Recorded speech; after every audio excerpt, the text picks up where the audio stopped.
안녕하세요. 저는 경기도에 사는 30대 초중반 여성입니다. 여러분은 이번 여름에 맛있는 수박 많이 드셨어요? 저는 올해 여름도 수박을 엄청나게 많이 썰었습니다.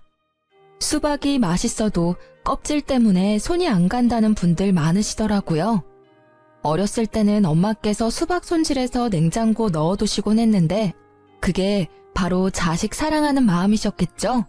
저는 그런 마음으로 열심히 맛있는 과일을 고르고 세척하고 다듬어서 판매하고 있는 과일 도시락 가게 사장입니다. 제 밑에 1살 차이 나는 여동생과 함께 가게를 운영하고 있습니다. 과일 도시락 한다고 하면 그게 돈이 되냐며 여쭤보는 분들 많으세요. 요즘은 1인 가구도 많고 간편한 걸 추구하는 시대다 보니 꽤 장사가 잘 되고 있습니다.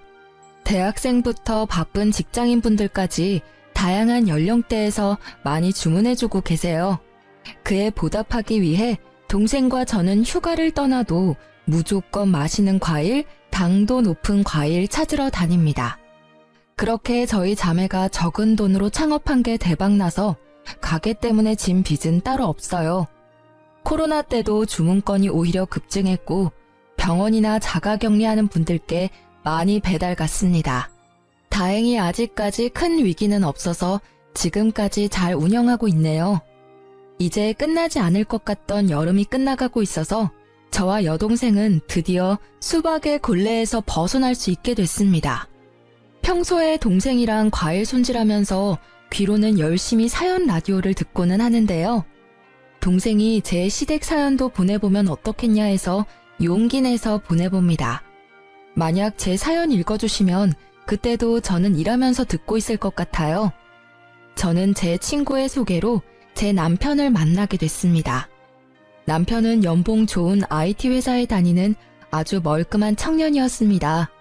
정확히 말하자면 제 친구 남편의 가장 친한 친구가 바로 제 남편이었어요. 서로 가장 친한 친구를 소개시켜준 거죠. 저는 일하느라 바빠서 연애 안 하고 남편은 허우대 멀쩡하고 얼굴도 괜찮은데 그냥 연애를 못하는 남자였대요. 제 친구 말로는 남편이 20대 끝자락까지 제대로 된 연애를 전혀 해보지 못했다고 합니다. 겉보기에 어디 문제가 있는 것도 아닌데 항상 연애 이야기만 나오면 자존감이 무척 떨어져 보였다 하네요. 친구가 자기 남편 따라 모임할 때면 제 남편만 늘 혼자 참석했대요. 겪어보면 참 좋은 사람 같았는데 항상 혼자 있는 모습을 보며 친구는 제게 그 사람을 꼭 소개시켜주고 싶다고 생각했대요. 저는 혹시라도 그 사람이 어디 모자란 사람이 아닐까 걱정도 했는데요. 아무렴 친구가 그런 사람을 제게 소개해줄 리 없다 생각하고 소개팅에 속는 셈 치고 나가봤습니다. 처음 만났을 때 남편은 저와 눈을 잘 못 마주치더군요.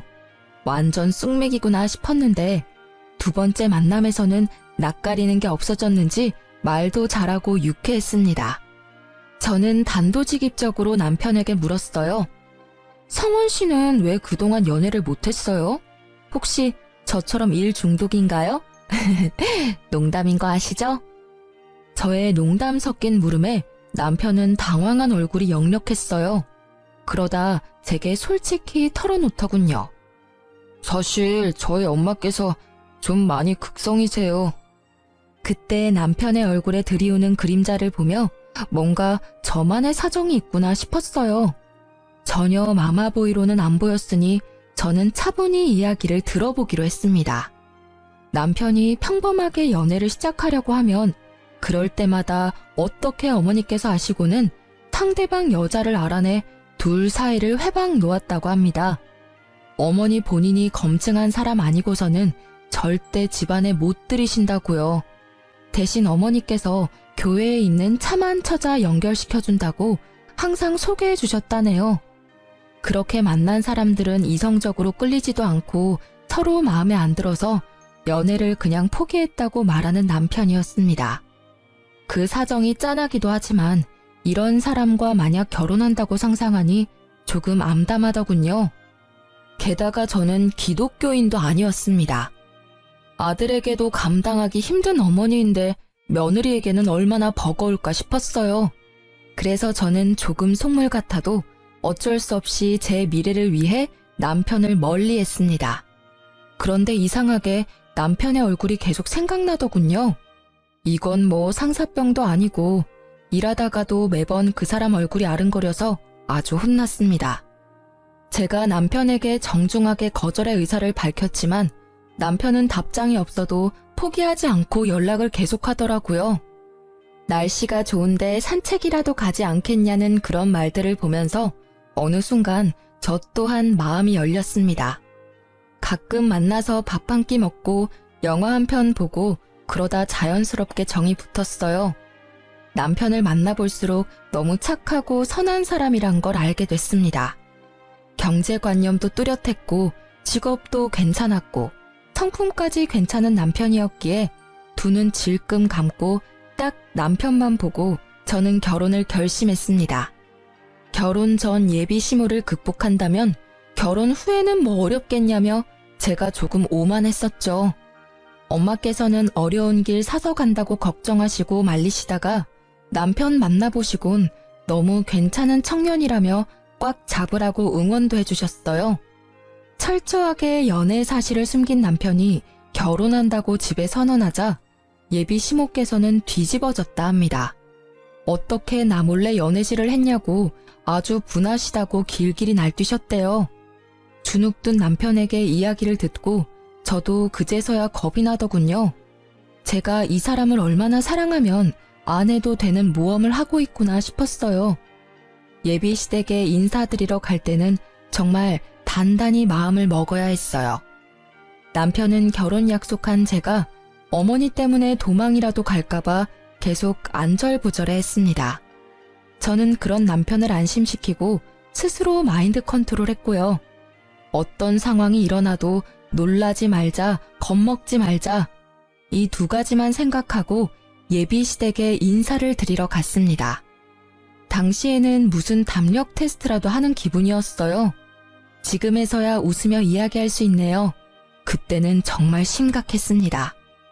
어머니, 좋았어요. 어머님, 안녕하세요. 처음 뵙겠습니다. 예비 시모는 남편을 한번 휙 노려보시더니 이내 제게 말씀하셨어요. 그래요. 종교는 있고? 아, 어머님, 저는 무교입니다. 아, 부모님께서는? 어머니께서 불자세요. 아버지는 저처럼 무종교이시고요. 이래서 내가 교회에서 짝 만나야 한다고 한 거야. 모태신앙에 독실한 크리스천 자매님들 두고 지금 성원이 너 뭐 하는 거니? 더 들어볼 필요도 없다. 엄마, 제가 말씀드려서 이미 알고 계셨잖아요. 이러실 거면 식사는 왜 하러 오라고 초대하셨어요? 탕원 씨, 침착해. 저는 눈물이 그렁그렁한 남편을 진정시키고 말했습니다. 어머님, 성원 씨랑 저 서로 많이 사랑하고 있습니다. 이왕 여기까지 초대해 주셨으니까 조금만 예쁘게 봐주시면 안 될까요? 종교랑 무관하게 저 평생 모난 행동 하지 않고 올바르게 살았어요. 그래요?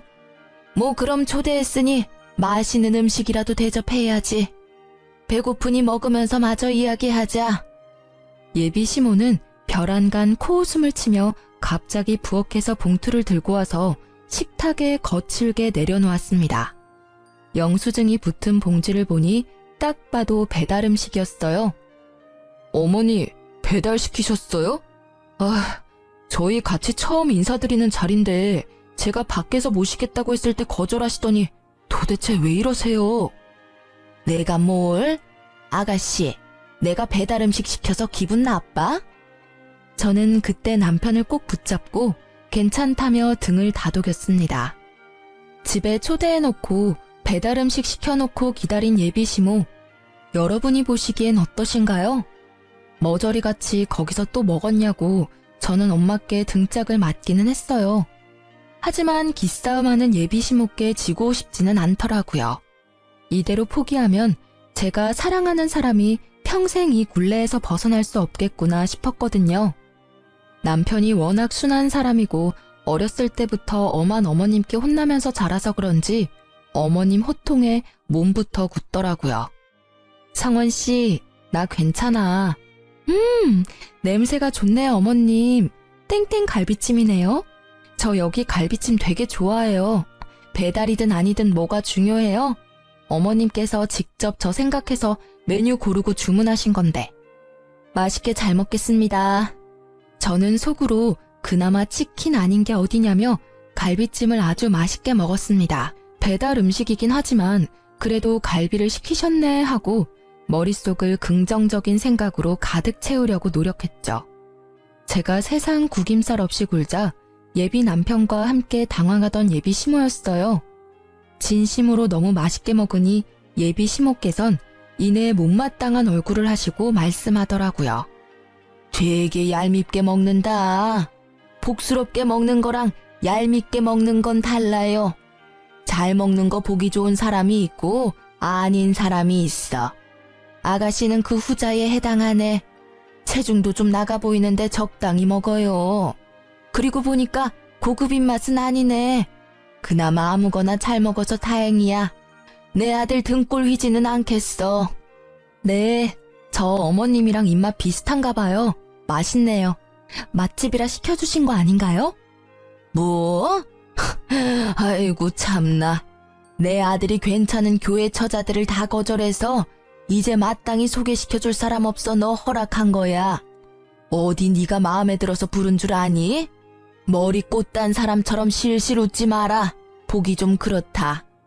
선 넘는 예비 시모의 말에 속이 뒤집어져 저도 웃으며 말씀드렸습니다. 네, 저도 다른 건 안 보고 이 사람 하나만 보고 결혼하는 거예요. 뭐? 그게 무슨 뜻이냐? 네? 어머님, 아무 뜻 없어요. 하고 예비 시모의 심기를 은근히 긁어드렸어요. 지지 않는 제 태도에 의외로 예비 시모는 괴롭히는 재미도 없는지 더 이상 안 건드리더라고요. 무사히 식사를 끝내고 남편은 어머니 대신 미안하다고 제게 얼마나 사과했는지 몰라요. 예비 남편 말 들어보니 시모께서는 원래 종교가 없었는데 나이 들어 기독교에 푹 빠지셨다고 해요. 학생 때부터 장남과 차남인 남편까지 억지로 끌고 교회를 가셨다고 합니다. 시숙은 교회에 거리낌이 없었는데 남편은 어릴 때부터 반항을 심하게 해서 어떤 날은 시모가 때려서 교회에 데리고 가기도 하셨대요. 성인이 되어 남편이 독립하고 나서야 시모의 강요에서 벗어났지만 남편이 교회에 안 나오자 두 아들을 차별하시고 막말도 많이 하셨다 합니다. 그 뒤로도 계속 남편을 통제하시려고 연애도 결혼도 회방을 놓으신 거죠. 저는 친모가 맞는지 의심까지 들었는데 인사드릴 때 보니 남편과 시모께서 얼굴이 닮았더라고요. 시모와 첫 만남은 매우 강렬했지만 다행히 그때 이후로는 별일 없었어요. 상견례 때도 많이 걱정했는데 그나마 어른들끼리의 자리에서는 완전히 예를 갖추시더라고요. 그 덕에 저희는 무사히 결혼을 진행하게 됐습니다. 그런데 또 뜬금없이 식장 예약까지 다 잡았는데 시모께서는 결혼식을 교회에서 꼭 해야 한다고 고집을 부리셨습니다. 게다가 친정엄마께서는 불교를 믿으셔서 참 애매한 상황이었죠. 남편은 당연히 예식장 빌려서 결혼한다고 시모께 말씀드렸지만 시모께서는 본인 의견 안 들어준다고 제 앞에서 또 막말을 하셨어요. 성원이 너 정말 결혼 잘못하는 거야. 그리고 소라 너 내가 많이 양보했는데 식장까지 양보해야 되니? 우리 성원이는 교회에서 결혼해야 돼. 어머님, 저희 이미 업체 통해서 식장 다 예약했어요. 식장, 드레스, 메이크업 다 묶여져 있어서 어쩔 수가 없어요. 원하시는 대로 못해드려서 죄송합니다. 게다가 교회에서 하면 하객분들 식사 문제도 번거로워지거든요. 출장 뷔페 불러야지. 출장 뷔페보다 하객분들은 호텔 식사가 더 마음에 드실 거예요.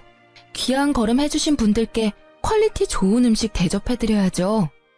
하여튼 한마디를 안줘 한마디를.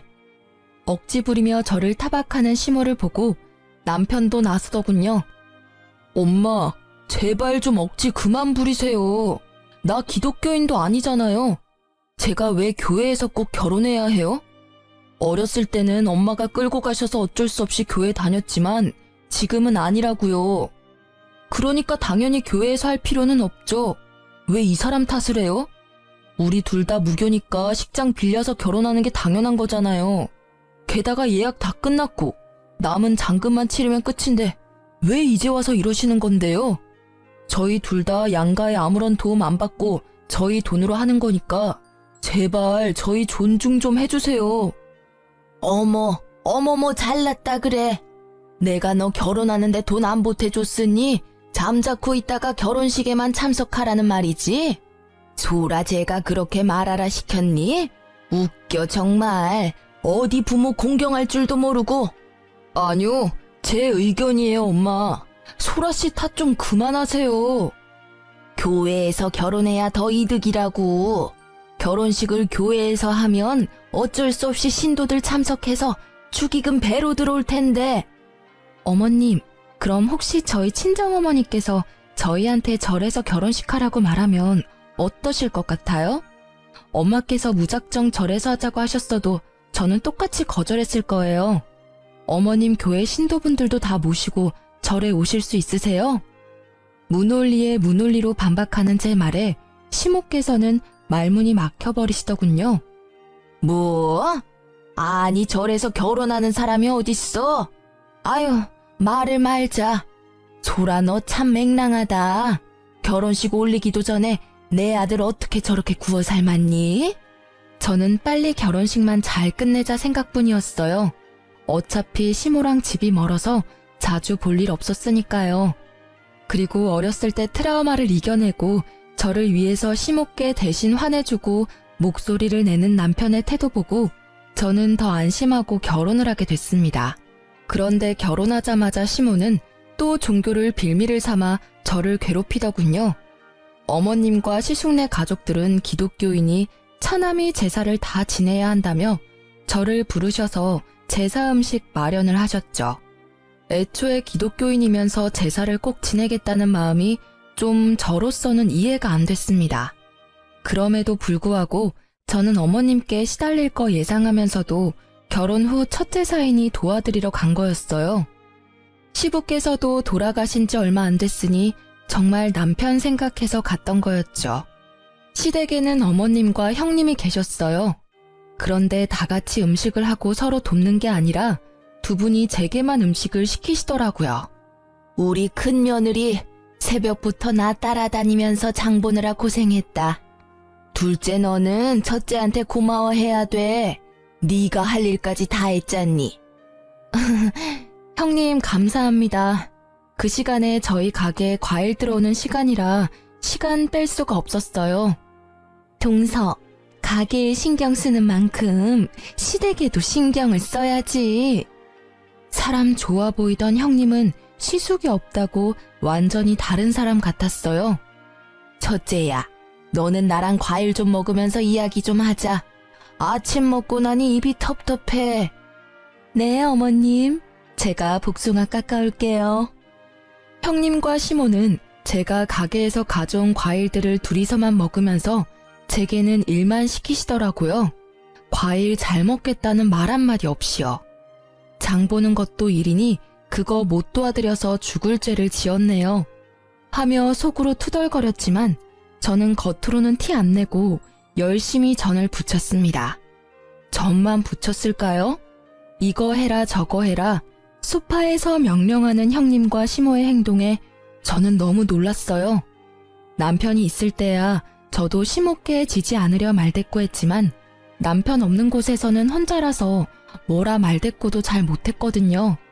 그땐 더 어리기도 했고 저만 외톨이인 그 상황이 좀 무서웠어요.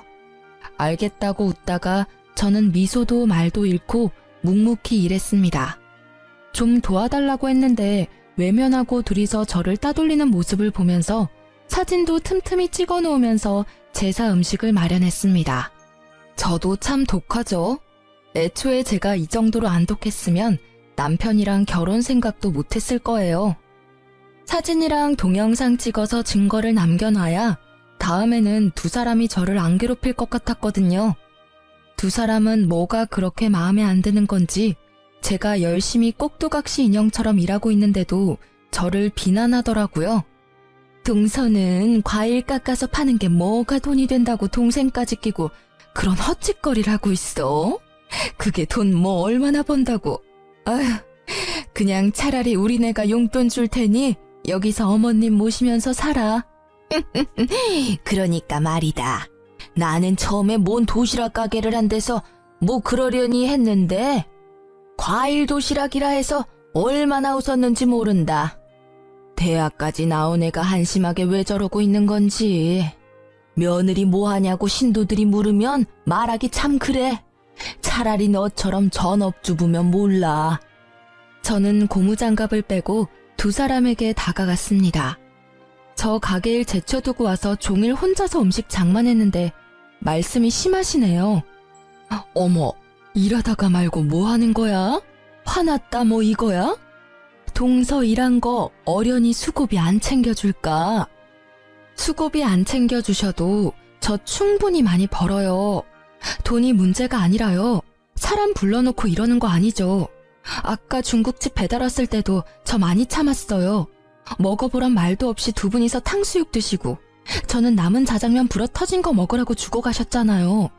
저 이런 취급 당하려고 온 거 아니에요. 좋은 마음으로 도와드리러 왔는데 두 분 아무리 저보다 윗 어른이시라지만 이게 무슨 경우예요? 공경도 할만해야 공경하죠. 도저히 못 참겠네요.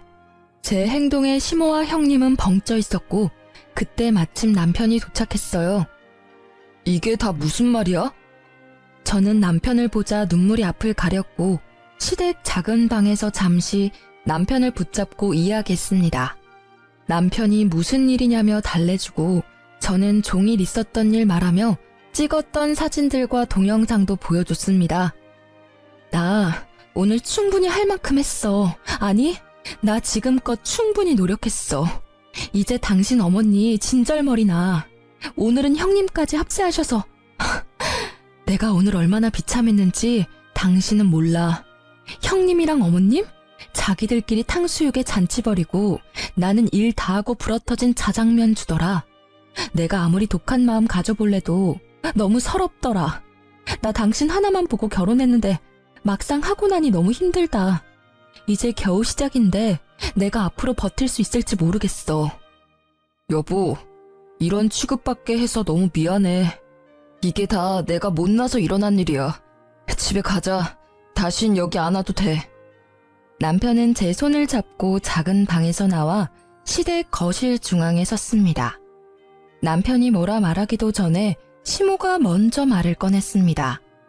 또 저 건방지다고 할 줄 알았는데 이번엔 또 다르게 저를 골리시더라고요. 우리 작은 며느리 손맛이 아주 좋아. 성원이 넌 결혼 잘했다. 앞으로는 소라가 전적으로 오늘처럼 시댁 제사, 시댁 행사 음식하면 되겠어. 저는 앞치마를 벗어던지고 말했어요. 온 가족이 함께하는 것도 아니고 어떻게 막내 며느리한테 일을 다 떠넘기실 생각만 하세요? 어머님 정말 실망이에요. 이 정도일 줄은 몰랐습니다. 저 이제 어머님이랑 잘 지내보려고 노력 안 할 거예요. 아니, 저 대드는 것 좀 봐라. 저 맹랑한 것. 기분 안 상한 척 늘 빙구처럼 실실 웃더니 이제야 본색을 드러내네. 성원아, 너도 봤지? 남편은 그런 시모를 쳐다보지도 않은 채 외면하며 말했습니다. 오늘부로 저 이 집 사람 아닙니다. 딱 이 한마디만 했을 뿐인데 남편의 선언에 시모는 뒷목을 잡으면서 쓰러지는 신용을 하더라고요. 남편에게 불쌍한 척했지만 남편은 냉정하게 굴었습니다. 이 사람 종처럼 부려먹으니까 이제 속이 시원하세요? 저 다신 이 집에 안 와요. 어머니, 이제 이렇게 부를 일도 없어요. 다신 제 얼굴 볼 생각하지 마세요. 그리고 형수님, 결혼 막 하셨을 때 제가 옆에서 얼마나 도와드렸어요. 저 생각해서라도 이 사람한테 그러시면 안 됐죠. 아유, 서방님, 저는 동서가 미워서 그런 게 아니라 어머님께서 그러시자 하시니 뜻을 따른 것뿐이에요. 악의는 없었어요. 넌 지금 내 편을 들어야지. 말을 그런 식으로 하면 어떡해? 어머님, 그게 아니라... 다들 이렇게 서서 뭐 하세요? 마침 도착한 아주버님은 사태 파악하시느라 정신없어 보였네요. 형, 나 형도 안 볼 거야. 우리 가족 이제 제발 인연 끊고 살자. 형이 어머니 모시고 잘 살아봐. 난 진짜 더는 못해. 뒤늦게 도착한 시숙에게 인연 끊자는 남편을 보고 시모께서는 어디 장남한테 말을 그따위로 하냐고 되려 화를 내셨어요. 너 어디 네 형한테 그따위로 말해? 감히 우리 장남한테? 어머니, 저 생활비도 이제 안 보낼 테니까 그렇게 하세요. 냉정하게 말하는 남편의 말에 시모는 코웃음을 치셨죠. 남편이 시모께 생활비를 보탠지는 저도 잘 몰랐습니다. 각자의 수입은 각자 관리하고 생활비만 각출해서 썼으니까요. 생활비는 우리 장남이 주고 있는데 넌 무슨 헛소리냐? 임마, 당장 네가 안 도와주면 어떡해. 엄마, 뭘 어떻게 하셨음 순하디 순한 성원이 입에서 저런 말이 나와요? 지난 몇 개월간 성원이가 엄마 생활비 드린 거라고요. 남편과 시숙의 대화는 이상하게 흘러갔습니다. 들어보니 시숙께서는 다니던 회사에서 정리해고를 당하셨고 형님과 시모께 차마 말도 못 꺼낸 채 매일 회사에 출근하는 척 했던 거예요.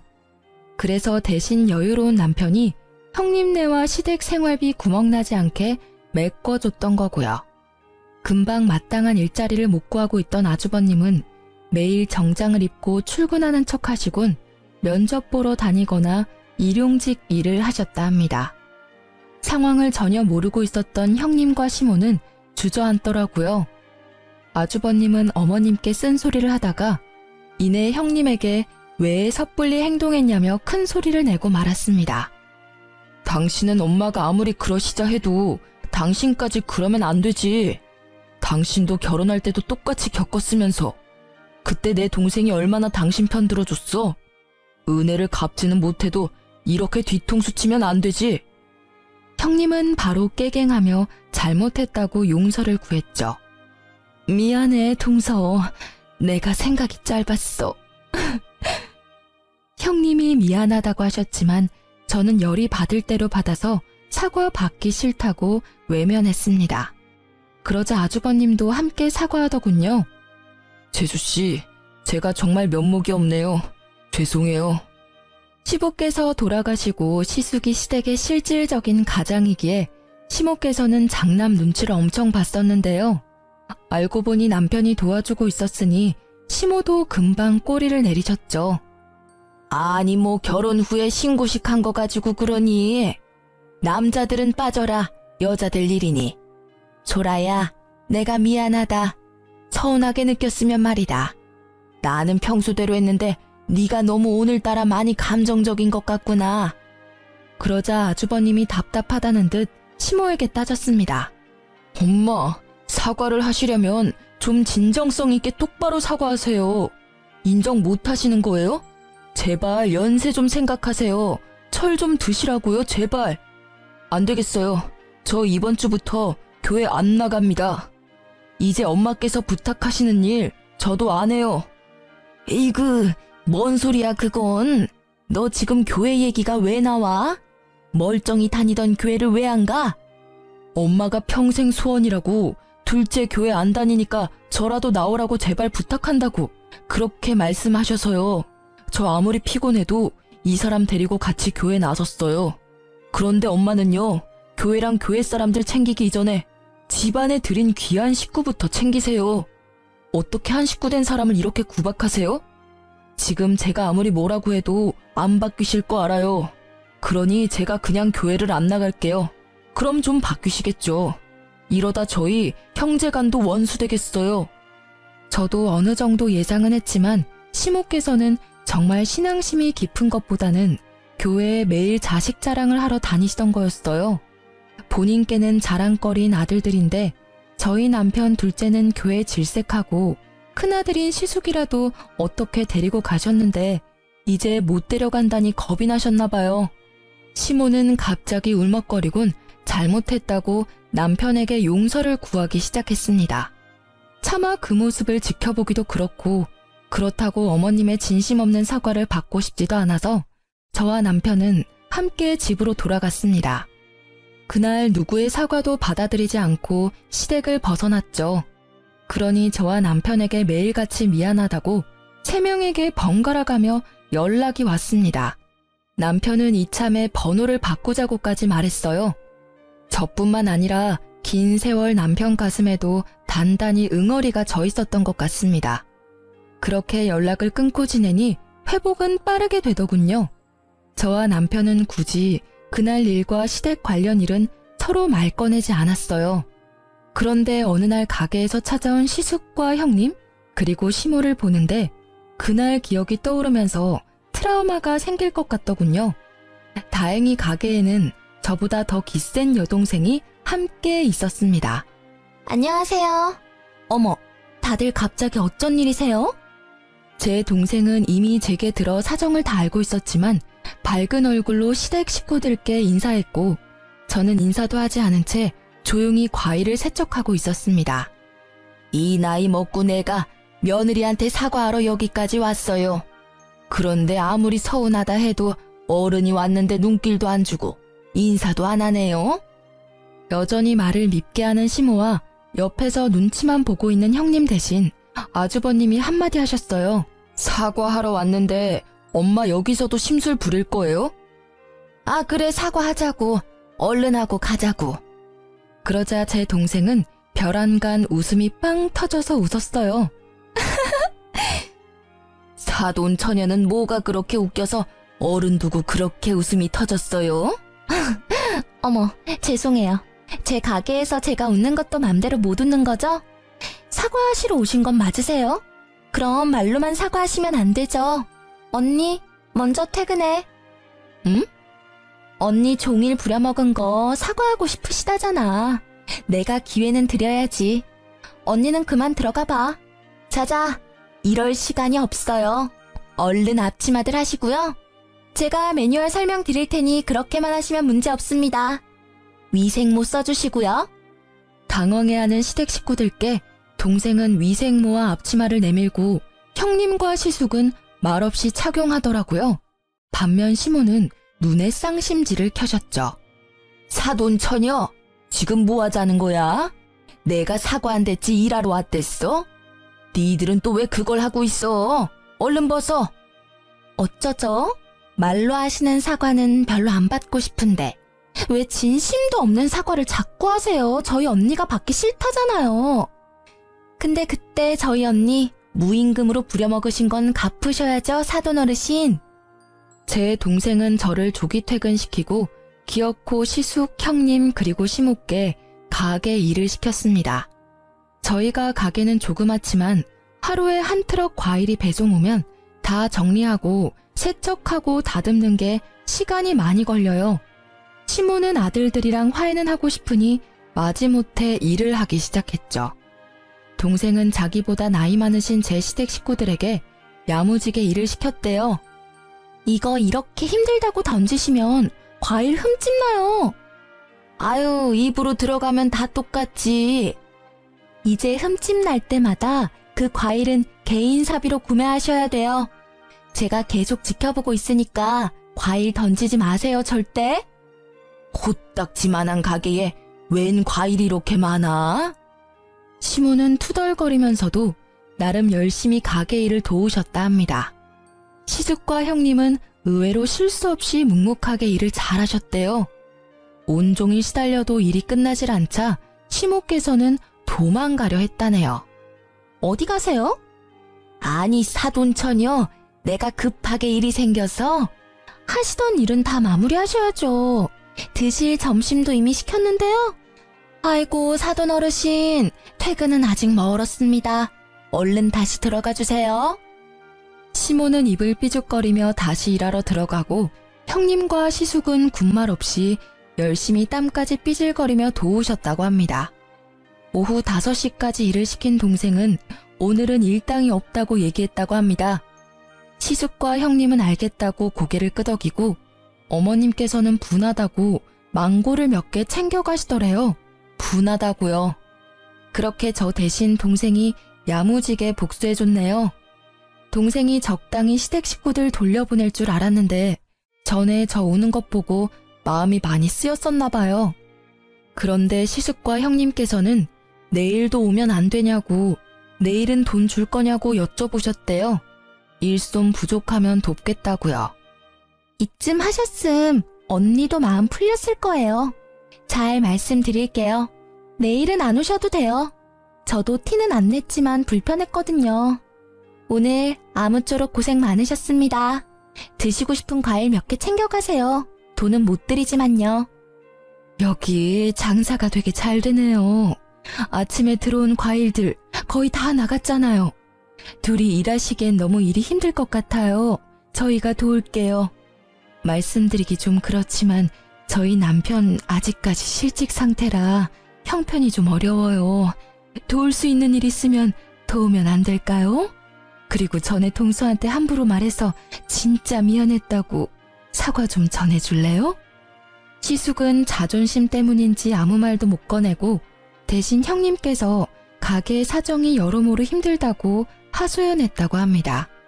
저희 동생은 냉정한 편이라 얄짤없이 다 큰 분들이 알아서 일자리 구하시라고 쫓아냈다고 합니다. 동생도 형님이 이때까지 제 욕을 어떻게 했는지 저를 통해 다 들었으니까요. 갑자기 장사 잘 되는 거 보고 혹해서 태도 바뀌는 게 아닐 것 같겠죠. 다음 날도 또 찾아와서 일하셔도 돈 못 준다 하니 형님 내외는 돈을 주지 않아도 되니 일만 시켜달라고 넙죽 엎드리더라고요. 저는 깜짝 놀라 이러들 나시라고 했죠. 왜 이러시는 거예요? 저 마음 정말 불편해요. 재수씨, 저희 일 좀 가르쳐주면 안 돼요? 난데없이 가게 일을 배우겠다고 하시는 시숙과 형님의 말에 저는 적잖이 당황했습니다. 자식들은 커가고 이 나이에 새로 취직하는 것도 너무 어렵네요. 재수씨, 이유 좀 낼 생각 없어요?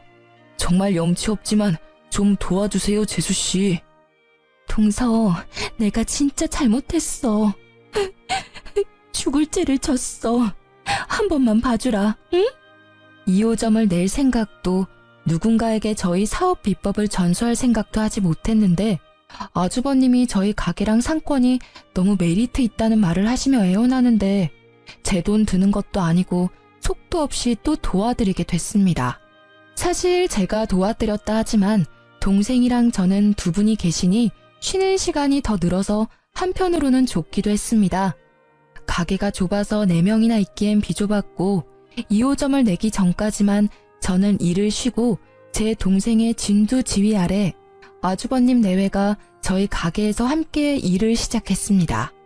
그렇게 두 분이 2달 가까이 치열하게 배우셨고 저는 그만큼 월급도 든든하게 챙겨드렸습니다. 저는 두 분이 가게에 계신 덕분에 시간이 나서 여행도 다녀왔습니다.